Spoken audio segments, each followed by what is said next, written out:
શિક્ષણ અને સાહિત્ય. 1. ગીતાંજલિ પુસ્તક કોને લખ્યું છે? રવિન્દ્રનાથ ટાગોર. 2. જન ગણ મન કયા આમાં લખાયું છે? બંગાળી. 3. સત્યના પ્રયોગો પુસ્તક કોનું આત્મચરિત્ર છે? મહાત્મા ગાંધી. 4. સરોડા કવિતાના પિતા કોને કહેવામાં આવે છે? નરસિંહ મહેતા.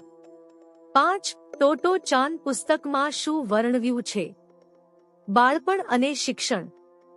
6. ગુજરાતી સાહિત્યના ગઝલ સમ્રાટ કોણ છે? અશોક ચાવડા. 7. ગુજરાતી ભાષાનો પ્રથમ વ્યાકરણકાર કોણ? હેમચંદ્રાચાર્ય. 8. પ્રથમ ગુજરાતી અખબાર કયું? મુંબઈ સમાચાર. 9. ભારતની પ્રથમ મહિલા શિક્ષક કોણ હતી? સાવિત્રીબાઈ ફુલે.